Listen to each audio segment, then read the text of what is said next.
বিদেশে আছে তুমি তোমার স্বামীর হকটা নষ্ট করো, অনেক বেটারাও কিন্তু স্ত্রীর হক নষ্ট করো। ইসলামের বিধান শুইনা নাও, যদি পৃথিবীর মধ্যে কোনো যুবক জিনা করে কোন যুবতী যদি জিনা করে, শাস্তির বিধান হলো তার গায়ের মধ্যে 100 ডুরা মারতে হবে। 100 ডুরা মারার কয়েকটা ডুরা মারা পরে যদি মারা যায়, ওই মারা গেলে ওই যুবকরে গোসল করাইতে হবে, কাফন পরাইতে হবে, এরপরে তার জানাজার নামাজ পড়াইয়া তার কবর দেওয়া লাগবে। এই বাকি যে অংশগুলো থাকবো, এ মুসলমানরা মুদপুরের বাজানরা শোনো, বাকি যে দাঁতের আঘাতগুলো থাকবে, এই কবর দেওয়া পর তার দাঁতের আঘাতগুলো তার কবরের উপর মারতে হবে। এটা হলো ইসলামের বিধান। ইসলামের বিধান শুনে নাও। এখন অবিবাহিত যুবক অবিবাহিত যুবতী যদি জিনা করে ফেলে, এর শাস্তির বিধান হলো এটা। এখন যদি কোনো বিবাহিত পুরুষ জিনা করে, যদি বিবাহিত নারী জিনা করে, অনেক মারা দেখলাম আলোচনা, শোনো মা শুইনা লাও, স্বামী থাকতে যদি অন্য কোনো পুরুষের কাছে যাও, স্বামীর আমানত নষ্ট করো, স্ত্রীর আমানত নষ্ট করো গো, ও মা বোনেরা শুইনা নাও। যদি কোনো বিবাহিত নারী বিবাহিত পুরুষ জিনা করে, সর্বপ্রথম তারে দরিয়া মাটি খুঁড়তে হবে, নাভি পর্যন্ত পুঁততে হবে, কোন জায়গা আছে বুক পর্যন্ত মাটির ভিতর পুঁততে হবে, এবার কঙ্কাল নিক্ষেপ করতে হবে, পাথর ছুঁড়ে মারতে হবে, যতক্ষণ পর্যন্ত মৃত্যুবরণ না করবে ততক্ষণ পর্যন্ত মারা বন্ধ হবে না। এ রহমতপুরের বাবারা শোন, ভালো করে শোন, এখন হাতের মধ্যে জিনা, পায়ের মধ্যে জিনা, প্রতিটা ঘরের মধ্যে জিনা, জিনায় জিনায় ভরপুর হয়ে গেছে বাংলার অলি গলির মধ্যে। বড় কষ্ট হয়, বড় কষ্ট হয় এই কথাগুলো বললে। সব বক্তা উচিত কথা বলবে না, সব বক্তায় আলোচনা করতে যাই এই কথাগুলো বলবে না, কারণ দাওয়াত বন্ধ হয়ে যাবে। আজকে মুসলমান শুনে নাও, আমি আপনাদেরকে বইলা যাই, যখন ওই ব্যক্তি মৃত্যুবরণ করবে, ওরা মাটি খুঁড়ে উঠাইতে হবে, মাটি খুঁড়ে উঠাইয়া এই দিবালয়ে মানুষের সামনে কুকুর শিয়াল দিয়ে লাশটা খাওয়াইয়া দিতে হবে। এই পৃথিবীর মধ্যে বিবাহিত যুবকের, বিবাহিত নারী বিবাহিত পুরুষের কোনো জানাজার নামাজ পড়া যাবে না।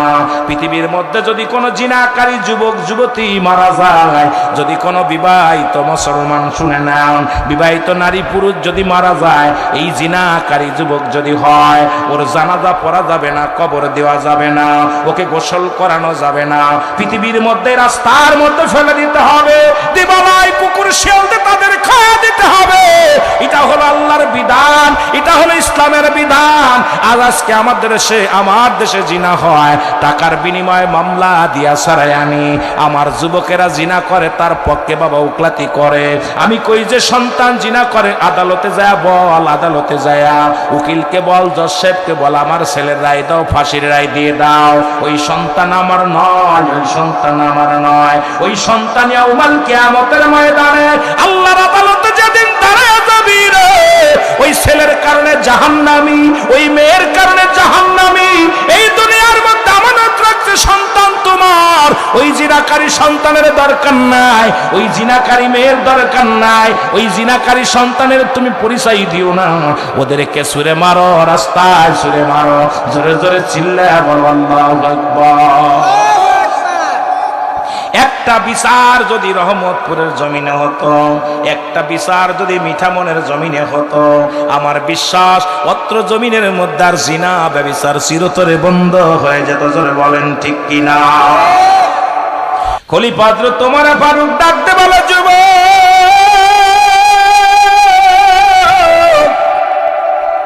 তুমি এত বড় অপরাধ করেছো, তোমার মৃত্যুদণ্ড হবে।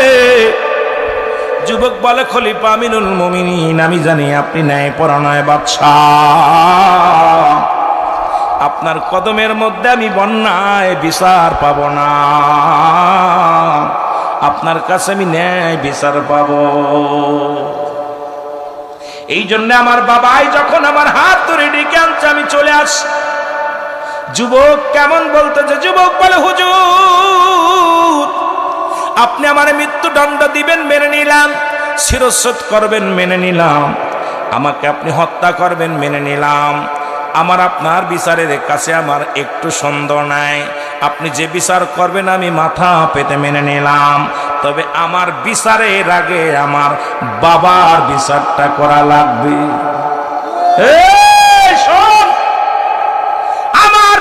আগে কার বিচার করা লাগবে? আমার আব্বার বিচার করা লাগবে।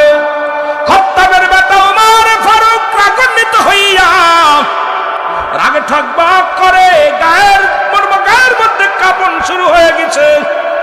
খাত্তাবের বেটা ওমর দেখতে বলে, যুবক রে, তুমি কার বিরুদ্ধে অভিযোগ দাও?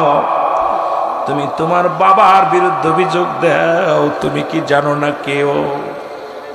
যুবক বলে, হুজুর, আপনার বিচার আমি মানি, আপনার বিচারের আমি কখনো রায়ের বিরুদ্ধে কোনো অভিযোগ নাই, তবে আমার বিচারের আগে আমার বাবার বিচারটা দেখে যেতে চাই।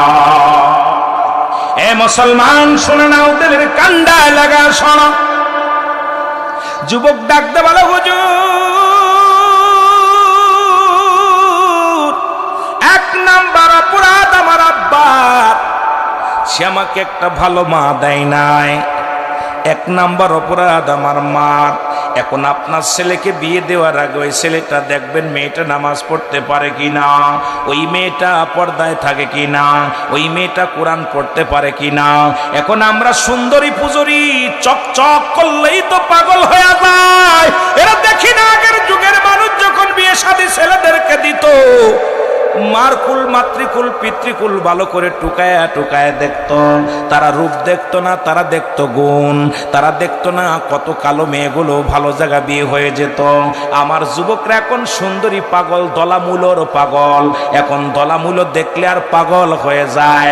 এখন ওই যে আশা পার ঘরে শান্তি নাই, সংসারে শান্তি নাই, ওই তোর জীবনটা খাবে ওই মুসলমান। শুনে নাও, ওই দুপায়া মানুষগুলো তোরে শেষ করে দিবে, সংসারটারে শেষ করে দিবে। যুবক ডাকতে বলে, হুজুর, এক নাম্বার অপরাধ আমার বাবার, সে আমার এমন একটা মা দিছে যে মা পর্দা করে না, যে মা জিনাকারিনী, যে মা দুনিয়ার মধ্যে বেগানা পুরুষের সঙ্গে চলাফেরা করে। সুতরাং আমি মা পাই নাই, ভালো একটা মা দিই নাই। আমিনুল মুমিনিন আগে বিচার করেন আমার বাবার, সে কেন আমার একটা ভালো মা দেয় নাই। আমি যুবকদের হাতে ধরে বলে যায়, পায়ে ধরে বলে যায়, একটা কালো মেয়ে বিয়ে কর, রিক্সা চালকের মেয়ে বিয়ে কর, ভ্যান চালকের মেয়ে বিয়ে কর। আগে দেখবে ওই মেয়েটা কোরআন পড়তে পারে কিনা, দ্বিতীয় পর্দার মধ্যে থাকতে পারে কিনা। ওই মেয়ের মা দেখ কোনোদিন তার শ্বশুর শাশুড়ির খেদমত করে কিনা। ওই মেয়ে, যে মেয়েটা তার পিতামাতার শ্বশুর শাশুড়ির খেদমত করে, ওর বংশ ভালো, ওর জাতি ভালো। চেহারা দেখিস না, 60 বছর দুনিয়ার মধ্যে থাকবি, কবরে আবাদান আবাদান চিরস্থায়ী ঘুমাইতে হবে গো। ওই কবরে জান্নাতের মধ্যে 70টা করে হুর দিবে, একটা নয়, দুটি নয়। এই দুনিয়ার মায়াগুলো এত সুন্দরী নয়। এই হুরগুলো, ওই জান্নাতি মেয়েগুলো যদি কেনি আঙ্গুল এই দুনিয়ার মধ্যে বাইর করতো, এই দুনিয়ার মস্ত দুনিয়ার আলো বাতাস তাদের কাছে হার মেনে যেত। এই দুনিয়ার ওই জোসনা বানু নয়, দুনিয়ার সকিনা বানু নয়, আল্লাহর জান্নাতের মধ্যে অফুরন্ত নিয়ামত রয়েছে। 70টা করে ছেলেদের জন্য, 70টা করে মেয়েদের জন্য। এই দুনিয়াতে একটু হারাম হালাল দেইকা চল, আল্লাহর জান্নাতে গেলে পাবি নিয়ামত। জোরে জোরে বলেন মারহাবা। আমি যুবকদের বইলা যাই, ও যুবক, তোদের পা ধরে বলে যায়, কালো মেয়ে বিয়ে কর, কানা মেয়ে বিয়ে কর, বোমা মেয়ে বিয়ে কর, রিক্সা চালক ভ্যান চালকের মেয়ে বিয়ে কর। ওই সুন্দরীর পাগল হোস না, গুণের পাগল হা, রূপের পাগল হোস না। ওই রূপ দেখায়া তোর বাবারে খাইছে, ওই রূপ দেখায়া তোর দাদারে খাইছে, ওই রূপ দেখায়া তোর ভাইরে খাইছে। ওই রূপের কারণে আর চুলায় আগুন পড়তে যায় না। ওই রূপের গৌরবে তোর বাড়ির কোনো কাজ করবে না। ওই রূপের গৌরবে তোর সংসারে কোনো কাজ করবে না। ওই রূপের গৌরবে দুনিয়ার মধ্যে জিনাবা বিচার করবে। ওই রূপের গৌরবে তোরে খেয়ে ফেলবে। ওই রূপ বন্ধ করে গুণ আলামে বিয়ে কর, দুনিয়াতে শান্তি পাবি। জোরে জোরে চিল্লায় বলেন ঠিক কিনা। আবার অনেক মাস কুয়া শোনে, মারা শোন, ও মা, বিয়ের আগে তোর দাদিরে বল, মারে বল, ওই ছেলেটারে বিয়ে করবো যে ছেলেটা সারাদিন পরে আমার একটু খাবার দিবে, হালাল খাদ্য। ওই ছেলেটা হারাম খায় না, সুদ খায় না, ঘুষ খায় না। ওই বড় চাকরিওয়ালার দরকার নাই, বড় বাড়িওয়ালার দরকার নাই, বড় গাড়িওয়ালার দরকার নাই, ওই মৌলবী মুন্সির দরকার নাই। স্বামী আমাকে দিবা, যে স্বামীটা 5 ওয়াক্ত নামাজ পড়ে গো মা, যে স্বামীটা হালাল খাদ্য খায়, যে স্বামীটা মদ খায় না, গাঁজা খায় না, জুয়া খেলে না, যে স্বামীটা তার মা বাবার প্রতি পাগল, যে স্বামীটা দুনিয়ার ইসলামের বিধান মানে, যে স্বামীটা দাড়ির মধ্যে কোনোদিন খুর দেয় নাই, ওই ছেলেটা, যে ছেলেটা দাড়ির মধ্যে জীবনে খুর দেয় নাই, যে ছেলেটা আজান পড়লে জীবনেও ঘরে বসে থাকে না, আজান দিলে সঙ্গে সঙ্গে ছুটে মসজিদে যায়, মা গো এমন একটা ছেলে আমারে দাও, এমন একটা ছেলের সঙ্গে বিবাহ দিয়া দাও। আমি বাড়িওয়ালা চাই না, গাড়িওয়ালা চাই না, আমি একটা হালাল করে ইমানদার বান্দারে চাই, তাকে নিয়ে যদি না খেয়ে থাকি, গাছতলায় থাকি, তবুও জান্নাতের মধ্যে থাকবো। জোরে বলেন ঠিক কিনা? এই শরীরা শোন, বিয়ের আগে একটা দাবি করবি যে আমি টাকাওয়ালা, চাকরিওয়ালা, বাড়িওয়ালা চাই না, আমি চাই ইমানদার একটা ছেলে। ওই ছেলেকে বিয়ে করতে চাই যে ছেলেটা নামাজ পড়ে, হালাল খায়, বাপ মার খেদমত করে, বাপ মার জন্য পাগল, ওই দুনিয়ার মধ্যে হারাম খায় না, জিনা ব্যভিচার করে না, দাড়ি চাষে না, টুপি মাথায় দিয়ে চলে, ভ্যান চালায়, নামাজ ছাড়ে না, রিক্সা চালায়, নামাজ ছাড়ে না, মাঠে কাজ করে, নামাজ ছাড়ে না, এমন একটা হালাল খোর বান্দা চাই। জোরে বলো ঠিক কিনা? আমি আমার মাদেরকে বলবো, মারে তোদের পায়ে ধরে যায় মা, তোরা নবীদের মা, তোরা আলেমদের মা, তোরা কারি সাহেবের মা, তোরা এই দুনিয়ার মধ্যে তোরা বড় বড় পীর সাহেবের মা, তোদের মর্যাদা পৃথিবীর মধ্যে মেয়েরা যদি জানতো, দোয়েল পাখি যদি জানতো তার দাম, দোয়েল পাখি হলো বাংলাদেশের জাতীয় পাখি, ও যদি জানতো যে আমি জাতীয় পাখি, ও জীবনেও ময়লার পরে পড়তো না। আর আমাদের দেশের মারা যদি জানতো যে আমাদের কত দাম, তোরা নবীদের মা, তোরা আলেমদের মা, তোদের গর্বে থেকে ইমাম সাহেব, তোদের গর্বে থেকে হাফেজ সাহেব, তোদের গর্বে থেকে কারি সাহেব, তোদের গর্বে থেকে নবী, রাসূল, গাউস, কুতুব, তোদের গর্বে থেকে আসছে, তোদের অনেক দাম। একটু পর্দা কর, যদি না পারিস লজ্জাপতির পাতা বাইটা বাইটা বেশি করে খা। আল্লাহু আকবার বলেন। 2 নাম্বার অপরাধ হলো আমার আব্বার। এই পৃথিবীর মধ্যে 2 নাম্বার অপরাধ, সে আমার ভালো একটা নাম দেয় নাই পৃথিবীর মধ্যে। নামটা, ও মুসলমান শুনে নাও, এই নামের জন্য অনেক পিতামাতা জাহান্নামে যাবে। সন্তানের ভালো একটা নাম রাখতে হবে, তবে আমার দেশের সন্তানের নাম রাখা শুনে নেন, এই পৃথিবীর মধ্যে সন্তান ভূমিষ্ঠ হওয়ার 7 দিনের একদিন আগে নাম রাখা দূরত্ব নয়। সুন্নাতে রাসূল যদি আদায় করতে হয়, তাহলে দুনিয়ার মধ্যে আপনার ছেলে, আপনার মেয়ে যখন দুনিয়ার মধ্যে আগমন করবে, এই 7 দিন পরে আকিকা করে মেয়ের জন্য একটা, দুটি হলো মুসলমান, ছেলের জন্য 2টা। এখন গরিবত্বের কারণে যদি না পারেন, একটা যদি দেন তাও হয়ে যাবে, তবে মাসালা হলো ওই 7 দিনের আগে একদিন আগেও নাম রাখা দূরত্ব নয়। আমার দেশে এখন আলতাসনও শুরু হয়েছে, আমার দেশে মুসলমান শুনে নেন, যখনই শুনে গর্বে কি কয় ছেলে হবে, ছেলের নাম রাখছে শাহরুখ খান, যদি কয় মেয়ে হবে নাম রাখছে কারিনা। আজকে আমার দেশটা নষ্ট হয়ে যায়। শুনে নেন, শুনে নেন, কোন সন্তান পৃথিবীর মধ্যে ভূমিষ্ঠ হওয়ার আগে নাম রাখা দূরত্ব নয়। এই ছেলে কোনোদিন মুসলমান ভালো ইমানদার হবে না, ও হবে ঘুষখোর, ও হবে সুদখোর, ও হবে জিনাখোর, ও হবে লুচ্ছা, ও হবে বদমাইশ। যদি ইমানদার হবে না, ও হবে বেনামাজি, ও হবে হারামখোর। ও পৃথিবীর মধ্যে ভালো জিনিস ভালো লাগবে না। কারণ কেন লাগবে? ও ভালো লাগবে না এই জন্য শুইনা লন, পৃথিবীর মধ্যে সুন্নাতে রাসূলের উপরে দুনিয়ার মধ্যে আগমন করতে পারে না। এই জন্য আমাদের অধিকাংশ মা বাবা কিন্তু এই ভুলটা করেছে। দেখা যায় বাসর রাত্রেই নাম রাখা হয়ে যায়। জোরে কোন ঠিক কিনা? দেখা যায় এখনো মিলন হয় নাই, এখনো দুজন দুজনকে ভালো মতো দেখে নাই, সন্তানের নাম রাখা কমপ্লিট। কথা কোন ঠিক কিনা? আরো জোরে বলেন, আরো জোরে বলেন। এরপরে নাম রাখবে কি? মুসলমান শুনে নাও, এ মুসলমান, আজকে আপনাদেরকে অনুরোধ করে যাব, যা ভুল করেছেন আর ভুল নয়। যদি সুন্নাতে রাসূলের উপরে কটাক্ষ থাকতে হয়, অটল থাকতে হয়, তাহলে আপনার সন্তান দুনিয়ার মধ্যে আসার 7 দিনের একদিন আগে নাম রাখা যাবে না। ওই 7 দিনের একদিন আগে নাম রাখা দূরত্ব নয়। 7 দিন যখন অতিবাহিত হবে সন্তানের মাথার চুলগুলো ফেলে দিবেন, হাতের নখগুলো কাটবেন, গা গোসলটা করাইবেন। গোসল যদি না করাইতে পারেন সুন্দরভাবে একটু গাটা মুছে দিবেন। এরপরে সুন্দরভাবে তার নামটা রাখবেন, সুন্দর একটা নাম দিবেন। মেয়ে হলে বাবার নামের সঙ্গে নাম যোগ করে রাখবেন, ছেলে হলে মায়ের সঙ্গে নাম মিলে নাম রাখবেন। ও মুসলমান, সুন্নাতে রাসূল হলো এটা। আর আমাদের নাম রাখা কোনো হুজুর লাগে না, হুজুরের কাছেও যায় না। আগের যুগের মানুষগুলো যদি কোনো সন্তান হতো হুজুরের কাছে ফোন দিয়া ইমাম সাহেবকে, কারি সাহেবকে, আলেম সাহেবকে বলতো, হুজুর সন্তান হয়েছে, ছেলে হয়েছে, কি নাম রাখবো? এখন আর নাম রাখার যায় না। ওই পশ্চিম দেশের ডিজিটাল আইন আছে, ডিজিটাল কিছু ব্যবস্থা আছে। এখন ছেলের নাম এমন কিছু নাম রাখছে, লকি, জকি, বাবলু, লাবলু, কত কিছু নাম রে মুসলমান, যা ইসলামের মধ্যে পড়ে না। আল্লাহর আদালতে ধরা পড়তে হবে, বাঁচা সম্ভাবনায় জোরে বলেন ঠিক কিনা? আরবের বড় বড় নেতা অনাবৃষ্টির কারণে মরু প্রান্তরের পশু পাখিগুলো তৃষ্ণায় কাবু হয়ে গেল, পিপাসায় ছোট ছোট মাসুম বাচ্চাগুলো তৃষ্ণায় ছটফট করতে লাগলো। এ মুসলমান শুনে নেন, এদিকে আবু তালিব কি করলেন?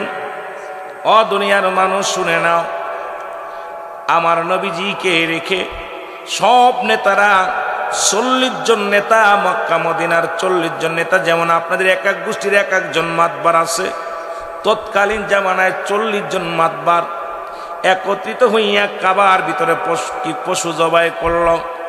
জবাই করিয়া রক্তের ভিতরে হাত দিয়া কাবার কাছে বৃষ্টি চাওয়া প্রার্থনা শুরু করল। নবীজি বলে, চাচা তুমি কই যান? আপনি কই যান গো? বলে, বাতিজা তোমারে বলা যাবে না, আমি যাইতেছি একটা জরুরি কাজে। আল্লাহর নবী বলে, চাচা আমাকে নিয়ে যাও। নবীজি অনেক অনুনয় বিনয় করে পিছে পিছে গেলেন। আরবের বড় বড় নেতারা আমার নবীকে দেখে গুসা হয়ে গেলেন। আবু তালিবকে ডাক দিয়ে বলে, তুমি ওকে নিয়ে আইছে কেন? ছোট্ট মানুষ, কারণ আজকে বড় বড় নেতা আমাদের কথা আজকে কাবা শরীফ শুনবে, আজকে বৃষ্টি দিবে, বৃষ্টির মালিকের কাছে আমরা বৃষ্টি চাবো, বৃষ্টির জন্য প্রার্থনা করার জন্যে সবাই মিলে কাবার মধ্যে প্রবেশ করলেন। যত ফরিয়াদ করে ততই গরম, ততই উত্তপ্ত গরম। কারণ আমরা জানি জাহান্নাম 2 বার পৃথিবীর মধ্যে একবার নিঃশ্বাস ছাড়ে, একবার নিঃশ্বাস নেয়। জাহান্নাম যখন নিঃশ্বাস নেয় তখন উত্তপ্ত। ও মুসলমান, ঠান্ডা পড়ে, প্রচণ্ড শীত পড়ে, কুয়াশা পড়ে, শীতল হয়ে যায়, বরফ গলে। যখন জাহান্নাম নিঃশ্বাস ছাড়ে তখন মুসলমান, জাহান্নাম যত নিকটবর্তী, যত দূরে, তত এলাকার মধ্যে প্রতাপ, বিশাল তাপ প্রবাহ চলে। জোরে জোরে চিল্লায় বলো আল্লাহু আকবার। এবার বৃষ্টি নামে না।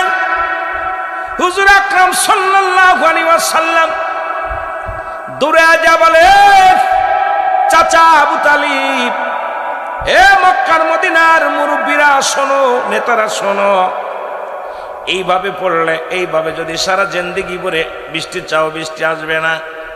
একটু আমার সুযোগ দাও, আমি বললেই বৃষ্টির মালিক বৃষ্টি দান করবে। জোরে জোরে চিল্লায় বলেন মারহাবা। আর একটু জোরে বলা যাবে না? সবাই আবু তালিব রে সুযোগ দাও, বালক যেহেতু চাইতেছে যেতে দাও।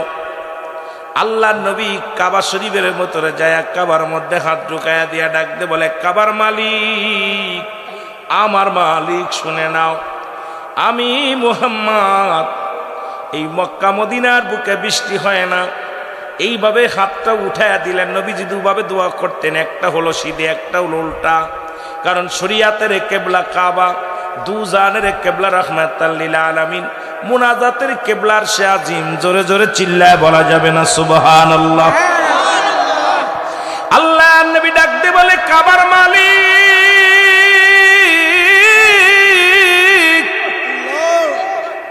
মক্কা মদিনার ছোট ছোট মানুষগুলো অনাবৃষ্টিতে কাতর হয়ে গেছে, অনাবৃষ্টিতে তারা জীবন যায় যায়। ও আমার আল্লাহ,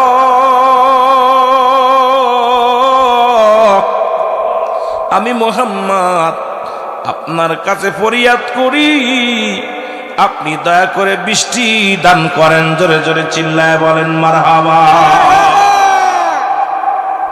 আল্লাহর নবী হাত উঠাইতে দেরি, বৃষ্টি আসতে দেরি নেই। সুবহানাল্লাহ, সুবহানাল্লাহ বলেন না? সুবহানাল্লাহ। সঙ্গে সঙ্গে রহমতের বৃষ্টি শুরু হয়ে গেল।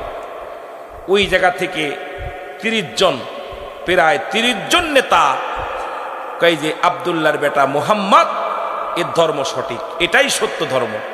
এটার মধ্যে সঙ্গে সঙ্গে দেবদেবীর পূজা ছেড়ে দিয়ে, সবাই প্রতিমার পূজা ছেড়ে দিয়ে কালেমার মালা পড়ে মুসলমান।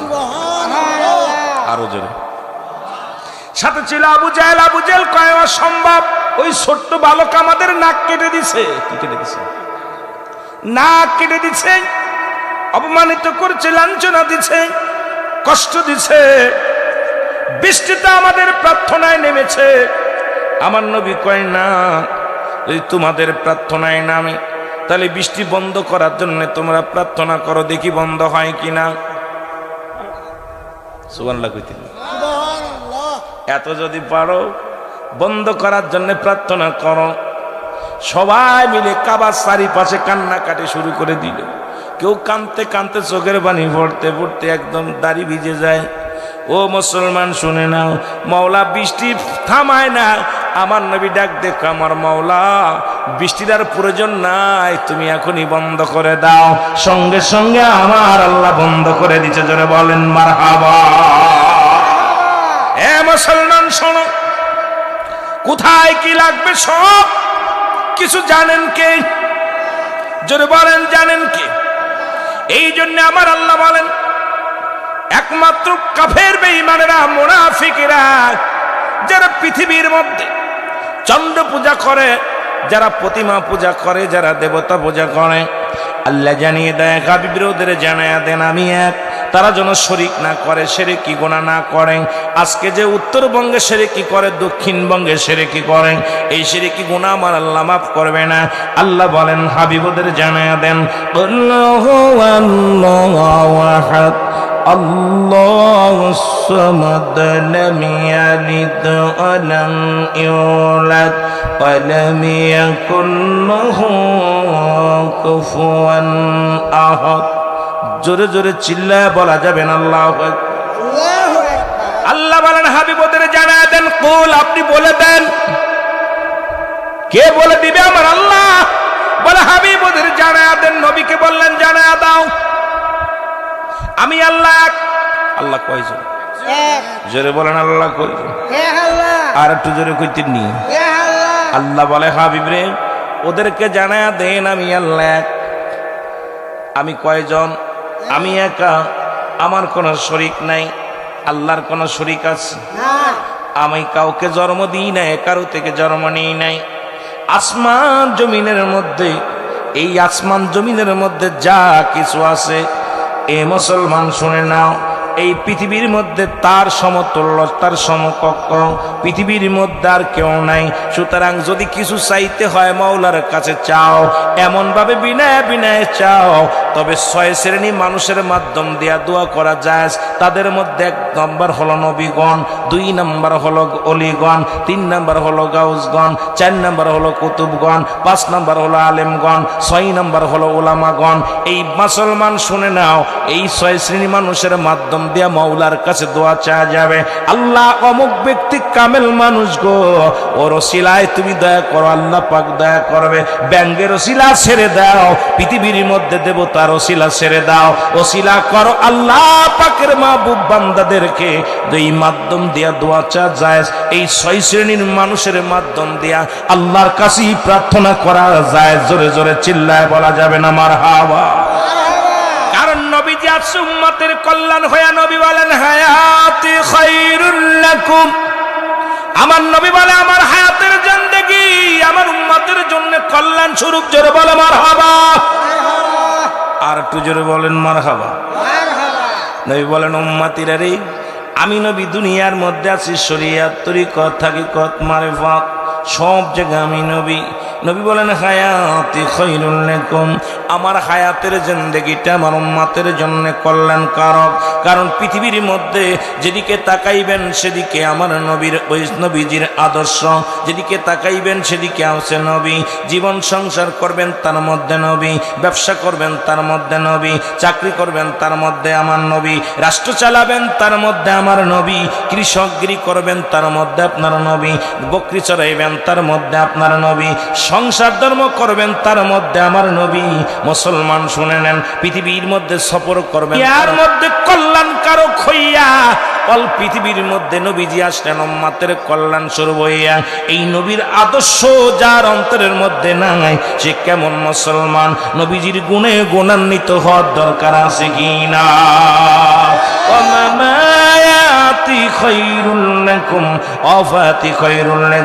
আল্লাহ নবী ডাক দে বলে উম্মতিরা শুনে নাও, ভালো করে শুনে নাও। এই পৃথিবীর মধ্যে আমি আবার পৃথিবী থেকে বিদায় নিয়ে গেলাম, দুনিয়া থেকে বিদায় নিয়ে গেলাম।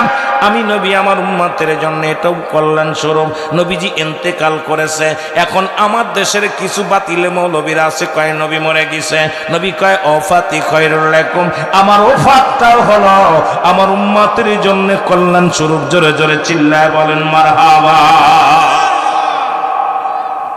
নবীজির ইন্তেকালটাও মুমিনের জন্য কল্যাণ স্বরূপ। সুবহানাল্লাহ বলেন না? সুবহানাল্লাহ। আরো জোরে, আরো জোরে সুবহানাল্লাহ। আল্লাহ নবী বলে উম্মতিরা শোনো, এই দুনিয়ার মধ্যে যদি কোন উম্মত গো ভালো কর্ম করে, পৃথিবীর মধ্যে নেক আমল করে, সঙ্গে সঙ্গে আমি নবীজি আল্লাহর দরবারে প্রশংসা করি উম্মতের। আল্লাহ অমুক গ্রামে অমুক ব্যক্তি গো আল্লাহ ভালো কর্ম করেছে, নামাজ পড়েছে, রোজা রাখছে, হজ করেছে, যাকাত দিছে, সঙ্গে সঙ্গে আমার নবীজি প্রশংসা করে আমার আল্লাহর দরবারে। আজকে যেমন রহমতপুরের জমিনের মানুষগুলো ভালো একটা কাজ করেছে, আমার আল্লাহর ডাক দে, আমার হাবিব ডাক দে, আল্লাহ ওই রহমতপুরের কিছু আশেকরা জান্নাতের বাগান সাজাইছে, অমুক অমুক দান ধ্যান করেছে, অমুক অমুক ইসলামের জন্য নিবেদিত ছিল, অমুক অমুক জান্নাতের বাগানে বইয়া আল্লাহ তোমার দিনের কথা শুনে গো আমার আল্লাহ নবী প্রশংসা করে আমার উম্মতের হইয়া। আবার যদি কোন উম্মত পৃথিবীর মধ্যে গুনাহের কাজ করে গো, সঙ্গে সঙ্গে রাহমাতুল লিল আলামিন আল্লাহ দরবারে ইস্তেগফার করে, ক্ষমা চায় আমার আল্লাহ অমুক গ্রামে অমুক ব্যক্তি ভুল করেছে, তারে তুমি ক্ষমা করে দাও। অন্যায় করে মুসলমান, অন্যায় করে উম্মতিরা ক্ষমা চায় আমার নবী। ভুল করে সন্তান মাফ চায় বাবায়, ভুল করে বাজানরে গ্রামের ছেলে, ইউনিয়নের ছেলে মাফ চায় চেয়ারম্যান মেম্বার যাইয়া। অন্যায় করি আমরা, মাফ চায় আমার নবী। সেই নবীর পক্ষে থাকা লাগবে কি লাগবে না? আর একটু জোরে জোরে চিল্লায় বলা যাবে না মারহাবা?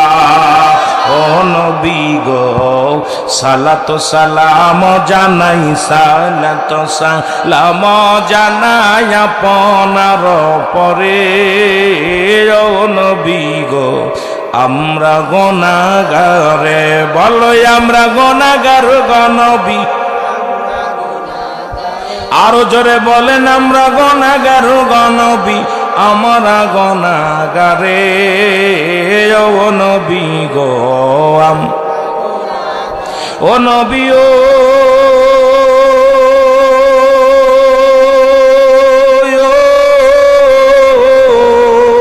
আপনি তো আল্লাহর বন্ধু। ও নবী ও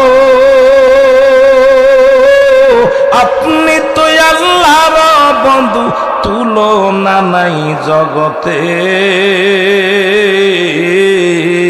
আপনার মতো প্রিয় হাবিবে, আপনার মতো প্রিয় মানুষ নাই এ জগতে।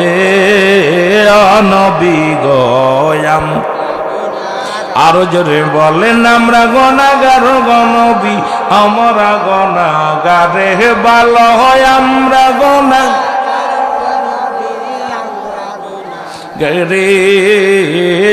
নবী গো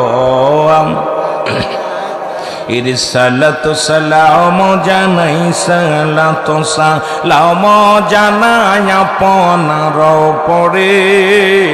ও নবী গো এ দুনিয়ার মুসলমান,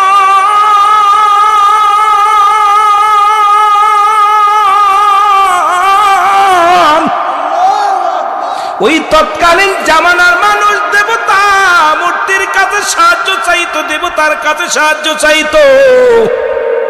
তৎকালীন জামানার মানুষগুলো ঈমান হারা হয়েছিল, বহু দেবতার পূজা করত, বহু খুদার দেবতার দোয়া চাইতো। মুসলমান শুনে নেন, শুধু তাই নয়, ওই কাবা শরীফের মধ্যে 360টা মূর্তি পূজা হতো। এই মূর্তির কাছে তারা সাহায্য চাইতো, তারা কি করত? সাহায্য সহযোগিতা চাইতো। কিন্তু পৃথিবীর মধ্যে যুগে যুগে যত নবী আছেন, সমস্ত নবীগণ তো একমাত্র দ্বীনের দাওয়াত দিছে, আল্লাহর দাওয়াত দিছে। আর মুসলমানদের জন্য সর্বোপরি আমরা যেহেতু কালেমা পড়েছি লা ইলাহা মুহাম্মাদুর রাসূলুল্লাহ, বলেন লা ইলাহা ইল্লাল্লাহ সাল্লাল্লাহু আলাইহি ওয়াসাল্লাম। আল্লাহ বলে লা ইলাহা, নাই কোন ইলাহ ইল্লাল্লাহু, এক আল্লাহ ছাড়া। মুহাম্মাদুর রাসূলুল্লাহ, আল্লাহ পাকের প্রেরিত রাসূল বা বান্দা হলো রাহমাতাল লিল আলামিন। সুতরাং আল্লাহ ছাড়া কেউ নাই। আল্লাহ হায়াতের মালিক, রিজিকের মালিক, আল্লাহ বাঁচানোর মালিক, আল্লাহ সব কিছু দেওয়ার মালিক, নেওয়ার মালিক। বৃষ্টি দেওয়ার মালিকও আমার আল্লাহ, নেওয়ার মালিকও আমার আল্লাহ। হায়াত মৌতের দেওয়ার মালিক, নেওয়ার মালিক আমার আল্লাহ। সব কিছু দেওয়ার মালিক কে? জোরে জোরে চিল্লায় বলেন কে? সব কিছু করার মালিক কে? সব কিছু করার মালিক আমার আল্লাহ। ফিরে যেতে হবে আমার আল্লাহর কাছে, আর তাকে পাওয়ার জন্য একটা মাধ্যম আছে, ঠিকানা হলো নবী মুহাম্মদুর রাসূলুল্লাহ সাল্লাল্লাহু আলাইহি ওয়াসাল্লাম। দুজন চলে আসলেন রাসূলুল্লাহর কদমের মধ্যে, এসে মুসলমান বলে এই জিনিসটা আমার, এই জমিটা আমার। আর ইহুদি বলে এই জমিটা আমার। দুজনের ভিতরে রাসূল শুনলেন, দুজনের মুখের কথা শুনলেন। নবীজি বললেন, শোনা পর রায় দিলেন যে আমার আদালতে আপনারা আসছেন, এই রায়টা আমি দিয়ে দিলাম আজকের। এই রায় হলো ইহুদির পক্ষে গেছে। জোরে জোরে বলেন সুবহানাল্লাহ। রায়টা কার পক্ষে গেছে? ইহুদির পক্ষে গেছে রায়টা।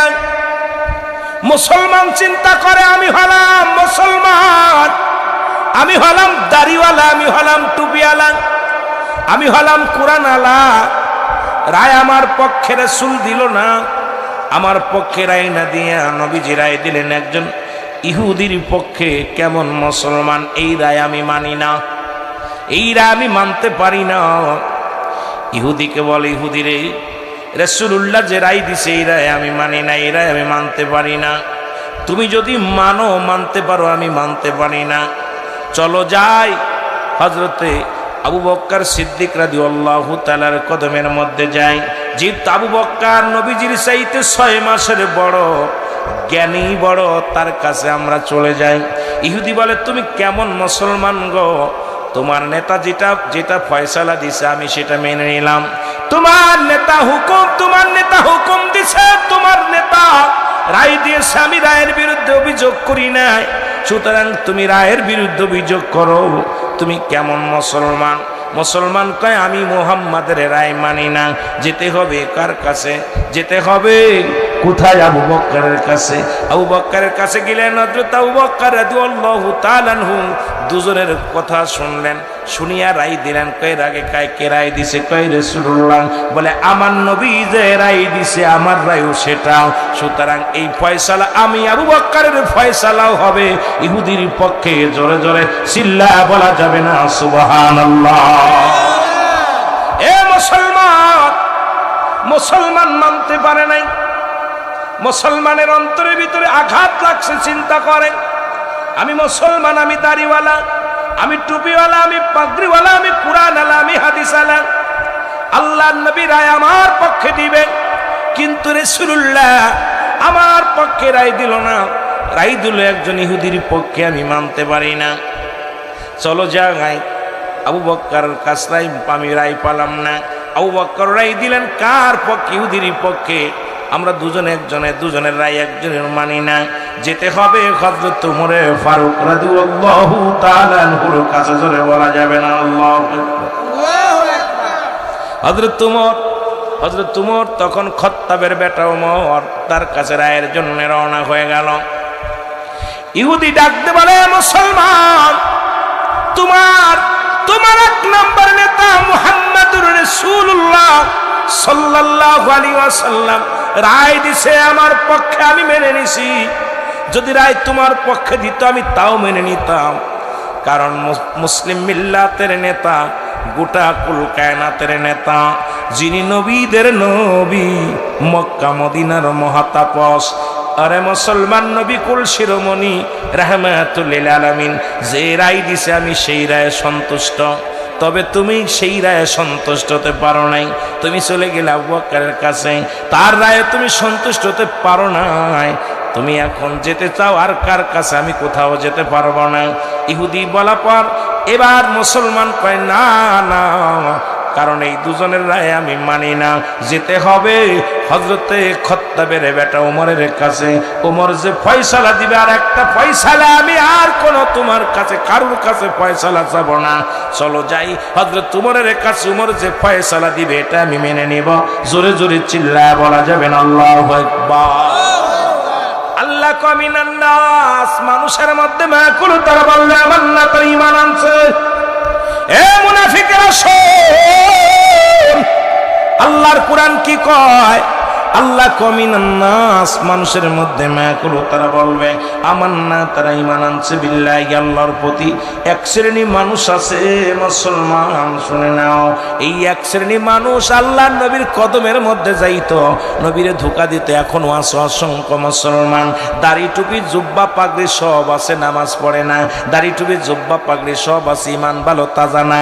দাড়ি টুপি জুব্বা সব আছে, ইসলামের বিধান মানে না। দাড়ি টুপি জুব্বা সবই আছে, কিন্তু মুসলমান নবীরে মানতে পারে না। দাড়ি টুপি জুব্বা পাগড়ি সব আছে, আমার নবীর দুরূদ শুনলে ভালো লাগে না। দাড়ি টুপি জুব্বা পাগড়ি সব আছে, কিন্তু মুসলমান ইসলামের অনেক বিধান তার ভালো লাগে না। জোরে বলেন ঠিক কিনা? আল্লাহ কয়, মুসলমান শুনে নাও, দিলের কান্ডা লাগা শুনে নাও। মা কুল, তারা বলবে আমান্না, তোর ঈমান আনছে বিল্লাহি, আল্লাহর প্রতি, অবিলাও মিনা কিরাতের প্রতি বিশ্বাস স্থাপন করেছে। ওমা হুম বিমুমিনিন,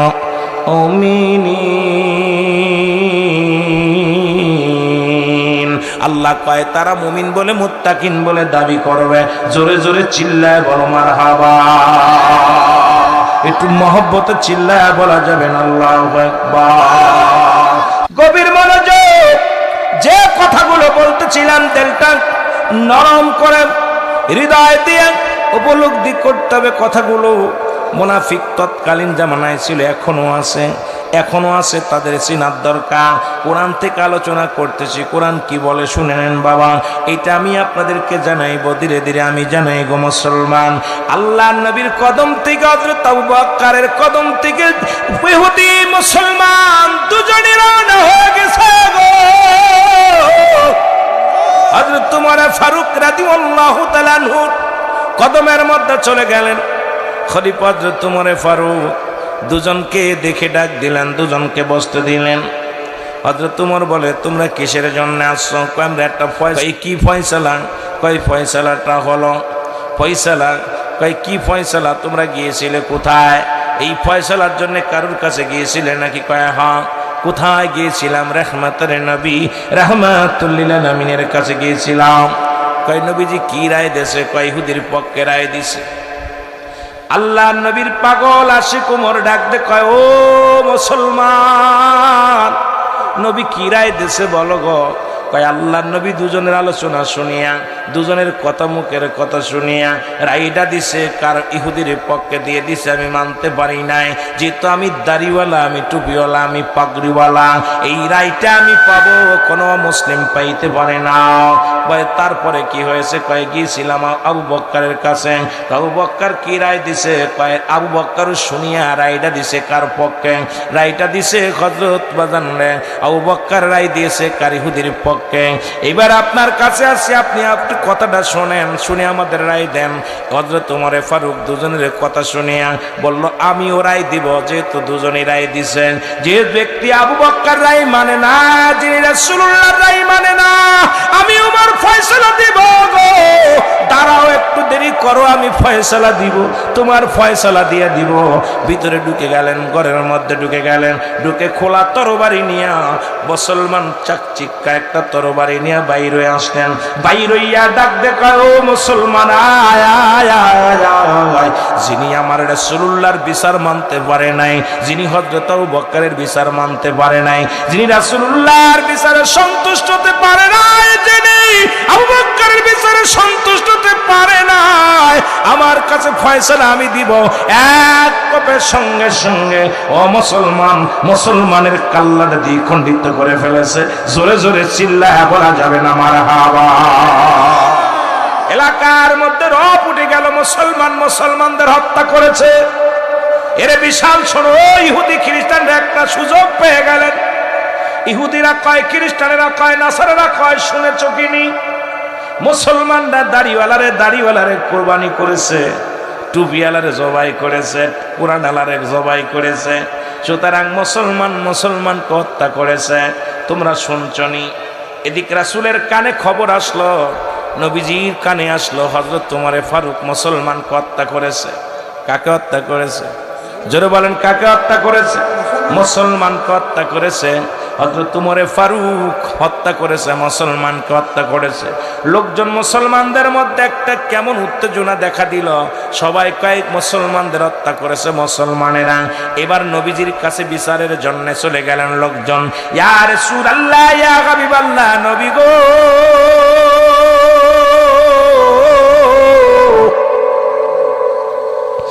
মায়ার নবী,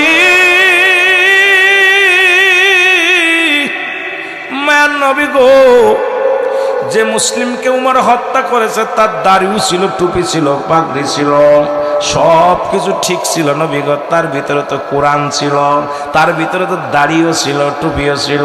তাকে হত্যা করেছে, আমরা এর বিচার চাই। আমার আল্লাহ ডাক দে কয়, জিবরিল দৌড়ায়া যা, আমার হাবিব যদি রায় দিয়ে দেয় আমি অসন্তুষ্ট হয়ে যাব। আমার উমর কোন মুমিনকে হত্যা করে নাই, উমর হত্যা করেছে মুনাফিক মুসলমানকে। জোরে জোরে চিল্লায়া বলা যাবে না আল্লাহু আকবার। আল্লাহ নবী মুসলমান শুনে না, বসে আছে। জিবরিল আমিন ডাকতে বলে, মায়ার নবী গো, ও মায়ার নবী, আপনি আগেই রায় দিয়েন না, রায় দিয়েন না। আপনার উমর কোন মুসলমানকে হত্যা করে না। উমর হত্যা করেছে কারে? মিনান নাস, ওই মানুষের মধ্যে মায়াকুল, তারা বলবে মান্নাতের ঈমান আনছে, বিল্লাহি, আল্লাহর প্রতি, অবিল আখিরা, কিরাতের প্রতি বিশ্বাস স্থাপন করছে। ওমা হুম বিমুমিনিন। আল্লাহ নবী ডাক দেখায়, আল্লাহ ডাক দেখায়, হাবিব, ওরা আপনার কদমের মধ্যে যাইতো, মুমিন বলে দাবি করতো, মুত্তাকিন বলে দাবি করতো গো। ইয়া রাসূলুল্লাহ, ইয়া হাবিবাল্লাহ, উমর যাকে হত্যা করেছে তিনি একমাত্র নামধারী মুসলমান ছিল। তিনি মুমিন নয়, মুমিন নয়, তিনি মুমিন নয়, তিনি মুসলমান নয়, মুনাফিক মুসলমান। আজকে আমার দেশে অসংখ্য মুনাফিক মুসলমান, যারা ওই ব্যাঙ্গের লগে ব্যাঙ্গের বিয়া দেয়। আজকে মুনাফিক মুসলমান যায় দরগা পূজা করে। আজকে মুনাফিক মুসলমান, আজকে সমাজের মধ্যে মুসলমান কি করে? নামাজ ছেড়ে দেয়। আজকে মুনাফিক মুসলমান রোজা ছেড়ে দেয়। মুনাফিক মুসলমান পর্দার বিধান ভুলে গেছে। মুনাফিক মুসলমান এই সমাজের মধ্যে দুর্নীতিবাদ। মুনাফিক মুসলমান হওয়ার কারণে সুদ খায়, মুনাফিক মুসলমান হওয়ার কারণে ঘুষ খায়, মুনাফিক মুসলমান হওয়ার কারণে দুনিয়ার মধ্যে জিনা ব্যভিচার করি, মুনাফিক মুসলমান হওয়ার কারণে আজকে দুনিয়ার মধ্যে হট্টগোল হয়। কোন মুমিন কোনদিন, মুত্তাকিন কোনদিন অন্যায় করতে পারে না। আল্লাহ বলে, ইয়া আইয়ুহাল্লাযীনা আমানু, আল্লাহ কা ইমানদার, ইমানদার বিশ্বাসীরা। আল্লাহ যদি বলতো ইয়া আইয়ুহান নাস, ও মানুষ সম্প্রদায়, আল্লাহ মানুষকে ডাক দেন নাই, আল্লাহ ডাক দিয়েছে ইমানদারদের। ইমানদারেরা শোনো, ইমানদার বিশ্বাসীরা, ইমানদারের সংজ্ঞা শোনো। ইমানদার ওই ব্যক্তি যিনি মুসলমান, যার দ্বারাই কোনো অন্যায় কাজ সংগঠিত হয় না, যার দ্বারাই নামাজ কাজা হয় না, যার দ্বারাই দুনিয়ার মধ্যে অন্যায় পথে পা বাড়াই না, মুমিন ব্যক্তি, মুত্তাকিন ব্যক্তি, ইমানদার ওই ব্যক্তি যার দ্বারাই দুনিয়ার মধ্যে জুলুম চলে না, যার দ্বারাই দুনিয়ার মধ্যে মতমজ অন্যায় কাজ করা সম্ভব নয়, জীবন দিতে রাজি আছি, অন্যায় করতে রাজি নয়। আল্লাহকে এই সমস্ত মানুষদেরকে ডাকতে বলে, মুসলমান শুনে নাও, ও মুসলমান শোনো, শোনো, ভালো তেলের কান্ডা লাগা শোনো, আল্লাহকে ইমানদারেরা, বিশ্বাসীরা শোনো, তোমরা ভালো করে শুনে নাও। আজকে ইমানদার যদি হইতাম এই দুনিয়ার মধ্যে জুলুম ব্যভিচার করতে পারতাম না। ইমানদার যদি হয় ওই ব্যক্তি দুনিয়ার মধ্যে মানুষকে ঠকাইতে পারবে না। ইমানদার যদি হয় আল্লাহ জিকির ছাড়তে পারে না। ইমানদার যদি হয় দুনিয়ার মধ্যে বেগানা বেপরদায় চলতে পারে না। ইমানদার যদি হয় এই দুনিয়ার মধ্যে সমাজ নষ্ট করতে পারে না। ইমানদার যদি হয় এই দুনিয়ার মধ্যে অন্যায় অপরাধ জগতে জড়াইতে পারে না। ইমানদার মুখে মুখে ইমানদার, মুখে মুখে ইমানদার। আল্লাহ কয় ওই সমস্ত বেঈমানদের জন্য আমি রেখে দিলাম গো। শুনে নাও, শুনে নাও, ওই সমস্ত বেঈমানদের জন্য আমি রেখে দিলাম কাফিরিন, ওই কাফের বেঈমান মুনাফিকদের জন্য একটা নয়, দুটি নয়, 7-7টা জাহান্নাম প্রস্তুতি করে রাখলাম। জোরে জোরে চিল্লায়া বলা যাবে না আল্লাহু আকবার। এ মুসলমান, আল্লাহর অনুগত হও, আতিউল্লাহ, আল্লাহর অনুগত হও। ইমানদার তারা আল্লাহর অনুগত হয়। ইমানদার যারা আল্লাহর রাস্তে তারা চলে, ইমানদার যারা আল্লাহকে ভয় করে, ইমানদার যারা আল্লাহর প্রতি তাওয়াক্কুল রাখে, ইমানদার যারা আতিউল্লাহ, আল্লাহর অনুগত হয়। আল্লাহর অনুগত সারা দুনিয়ার মধ্যে মানুষের অনুগত হতে পারে না। আতিউর রাসূল, আল্লাহর রাসূলের অনুগত হয়। একমাত্র ইমানদার যারা আল্লাহ, আল্লাহর রাসূলের অনুগত হয়। এই পৃথিবীর মধ্যে অন্য কারণ অনুগত হয় না। এই দুনিয়ার মধ্যে আল্লাহ, আল্লাহ রাসূলের প্রেম ছাড়া এর মধ্যে কিছু পাওয়া যায় না। জোরে বলেন ঠিক কিনা? আর একটু জোরে জোরে চিল্লায়া বলা যাবেন আল্লাহু আকবার। 3 নাম্বার অপরাধ, যুবক বলে হুজুর 3 নাম্বার অপরাধ, আমার কোন দিন এলেম শিক্ষা দেয় না, আমারে কোন কোরআনের জ্ঞান শিক্ষা দেয় না, ইসলামের বিধান শিক্ষা দেয় না। ও যুবক, আজকে তোমার ছেলে ল পাস করাইছো, ইঞ্জিনিয়ার পড়াইছো, নামাজের নিয়ম কানুন শিক্ষা দেও নাই, জানাজের নামাজের নিয়ম কানুন শিক্ষা দেও নাই, দোয়া দুরুদ কিছু শিখাও নাই, বড় ডিগ্রি করাইছো, বড় পিএইচডি করাইছো, ওই ছেলেই জাহান্নামে ডাক দিয়ে নিয়ে যাবে। সন্তান যখন আর যে নিয়মগুলো লাগে এগুলো শিক্ষা দিবেন, জানা যায় যে নিয়মগুলো লাগে সেগুলো শিক্ষা দিবেন। যদিও আলেম বানাতে পারেন নাই, যদিও আপনি হাফেজ বানাইতে পারেন নাই, কারি বানাতে পারেন নাই, মাওলানা বানাইতে পারেন না, আপনার ছেলেকে নিম্নতর 10টা সূরা শিক্ষা দিবেন, কয়েকটা হাদিস শিক্ষা দিবেন, ইসলামের বিধানগুলো এগুলো শিক্ষা দিবেন। যদি বাঁচতে চান, যদি বাঁচতে চান, আজকে ল পাস করানোর জন্য ছেলে লন্ডন দিয়া দেন, ডক্টর ইঞ্জিনিয়ার করানোর জন্য জমি জমা বিক্রি করে বিদেশে পাঠান, কিন্তু সকালবেলা মক্তবে ছেলেটা পাঠাইতে পারেন না। ছেলেটাকে সকালবেলা মক্তবে পড়াইয়া কিছু জ্ঞান শিক্ষা দিবেন, কিছু কোরআনের জ্ঞান দিবে। এটা শিখাইতে গেলে টাকা তো থাকেই না, ঘুম থেকে উঠানো সম্ভব নয়। আপনার এই ছেলের কারণে জাহান্নামে যাবেন, মেয়ের কারণে জাহান্নামে যাবেন, বাঁচা সম্ভব হবে না। জোরে বলেন ঠিক কিনা? খলিফা হযরত ওমর ফারুক ডাকতে বলে, যুবক, ও যুবক, আয়। যুবককে ডাকতে নিলেন, বৃদ্ধরে ডাকতে কয়, বৃদ্ধ আয়, শুইনা লও। এখন বিচারের জন্য তুমি প্রস্তুতি হও, শাস্তির জন্য প্রস্তুতি হও। আজকে সন্তান নষ্টের জন্য তুমি দায়ী, তোমার স্ত্রী দায়ী। সুতরাং আজকে তুমি বিচারের জন্য, তুমি তোমার রায়ের জন্য তুমি ই করে দাঁড়ায় প্রস্তুতি হয়ে যাও। মুরব্বী ডাকতে বলে, আমিনুল মুমিনিন, আমি আপনার কাছে ক্ষমা চাই, আমার আল্লাহ যেন মাফ করে দেয়। আপনি আমাকে তওবা করায়া দেন, আমার কলিজার টুকরা সন্তানের তওবা করায়া দেন। আল্লাহ যেন আমার সন্তান আমারে মাফ করিয়া দেয়। হযরত আমিরুল মুমিনিন হযরত খলিফা উমরে ফারুক রাদিয়াল্লাহু তাআলা বাবা সন্তানকে কালেমা পড়ায় দিলেন, তওবা করায়া দিলেন। এ মুসলমান শুনে নাও, আমি আপনাদেরকে বইলা যাই, এরা কিয়ামতের ময়দানে অধিকাংশ নামাজি ব্যক্তি, অধিকাংশ ইমাম, অধিকাংশ হাজি গাজী জাহান্নামে যাবে। ছেলে জাহান্নামে যাবে, মেয়ে জাহান্নামে যাবে। মেয়ে ডাকতে বলবে, ফেরেশতা আমাদের একটু চা আছে রে। দুনিয়ার জিন্দেগি আমি ঘুমায়া থাকতাম, বাবা নামাজে যাইতো, আমি বেপরদায় চলতাম, আমার বাবা কোনোদিন আমারে তাগিদ দেয় নাই। আমি জর্জেট কাপড় পরিয়া রাস্তা দিয়ে বিকেল বেলা হলে ঢেউ খাইতাম, আব্বা কোনোদিন রাগ করে নাই, মা কোনোদিন রাগ করে নাই। আমি বেনামাজি হইয়া ঘুরাঘুরি করতাম, আমার বাবা মা কোনোদিন আমারে তাগিদ দেন নাই, রাগ করে নাই। আজকে আমি শেষ বেলা জাহান্নামে যাবেও আমার বাপ মারে একটু দেখতে চাই, বাপ মারের সামনে আনা হবে।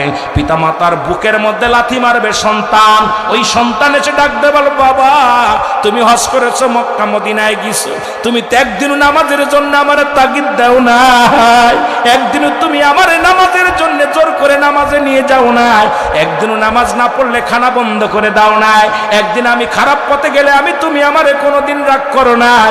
মেয়ে বলবে, বাবা কোনোদিন তুমি আমি জর্জেট পাতলা কাপড় পরিধান করতাম, একদিনও তুমি আমারে বারণ করো নাই। কত সেরাদের সঙ্গে আড্ডা মারতাম, একদিনও তুমি রাগ করো নাই রে বাবা। আজকে আমি জাহান্নামে যাব, তুমি জান্নাতে যাবি, এটা হবে না। এই সঙ্গে বলিয়া বুকের মধ্যে লাথি মেরে দিবে। আরে আল্লাহ রব্বুল আলামিন ডাকতে বলে, মালিক ফেরেশতা ধরে যা, ওই জাহান সন্তান যেহেতু বাবার বুকের মধ্যে লাথি মারছে, সন্তান যেহেতু মায়ের বুকের মধ্যে লাথি মারছে, ওই হাজি গাজিরে নিয়ে যা, জাহান্নামে নিয়ে যা। মালিক ফেরেশতার ছেলেরা দইরা, হাতখানা দইরা, পায়ের মধ্যে শিকল লাগাইয়া টানতে টানতে জাহান্নামের দিকে নিয়ে যাবে। আমি আপনাদেরকে বইলা যাই, এই সন্তানাদি পরিবার পরিজন ডাকছে আল্লাহ আমানত, আমানতের খেয়ানত করার অধিকার আপনার নাই। ওই সন্তান বেনামাজি ত্যায্য করে দেন, ওই সন্তান বেপরদায় চলে ত্যায্য করে দেন, ওই সন্তান হারাম খায় ত্যায্য করে দেন, যে সন্তান সুদ খায় তারে ত্যায্য করে দেন, যে মেয়ে বেপরদায় চলে তারে ত্যায্য করে দেন, যে মেয়েটা আপনার কথা শোনে না তাকে ত্যায্য করে দেন। আজকে ওই ছেলে মেয়ের কারণে জাহান্নাম, এই দুনিয়ায় বেশি দিন থাকবো না। আল্লাহ কয়, বান্দারে শুইনা লাও, কুল্লু মান আলাইহা ফান, এই পৃথিবী সব কিছু চূর্ণ বিচ্ছিন্ন করে দিবে আমার আল্লাহ। জোরে জোরে চিল্লায় বলা যাবেন আল্লাহু আকবার।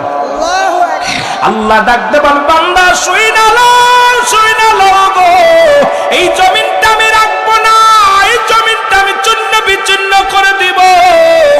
কুল্লু মান আলাইহা ফান, সব শেষ।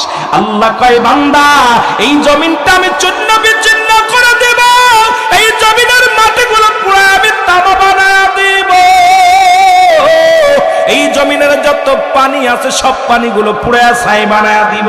এই যে আপনাদের এমিনদের রাস্তা দিয়ে সব পানিতে থই থই করে, এ মুসলমান শোনো, তেলের কান্ডা লাগা শোনো, এই মিঠা মনের জমিনে শত শত বাড়ি তলা যায় পানির নিচে, পানির মধ্যে হাজার হাজার বিঘা জমি পড়ে থাকে। আল্লাহ কই, পানিগুলো পুড়ে হবে ছাই, জমিনগুলো পুড়ে হবে মাটি। যেদিন কিচ্ছু বলতে কিচ্ছু থাকবে না, সেদিন থাকবো শুধু আমি আল্লাহ, আমি থাকবো আমার রাসূলের ভালোবাসা নিয়া। সুতরাং মাটিগুলো পুড়ে হবে তামা। এই মাটি পরের ফাঁকি দাও, মাটি পরের সম্পদ লুটে খাও। এমন নেতা আছে পরের জমিগুলো লুট করে খায়, খাজনা ঠিক মতো দেয় না, প্রতিবেশীর হক মেরে খাস। মুসলমান হারামখোর বান্দা শোন, এই জমিনটা আল্লাহ পুরায়া তামা বানায়া দিবে, এই জমিনটা আল্লাহ আস্ত রাখবে না, এই জমিনের মাটি রাখবে না, পানিগুলো রাখবে না, সব পানিগুলো পুড়ে ছাই হয়ে যাবে। যেদিন কিচ্ছু বলতে কিচ্ছু থাকবে না, সেদিন থাকবে আমার আল্লাহ। গোলামি করবো কার? জোরে বলেন, গোলামি করবো কার? দাসত্ব করবো কার? আরো জোরে বলেন, আইন মানবো কার? জোরে জোরে চিল্লায়া বলা যাবে না আল্লাহু আকবার।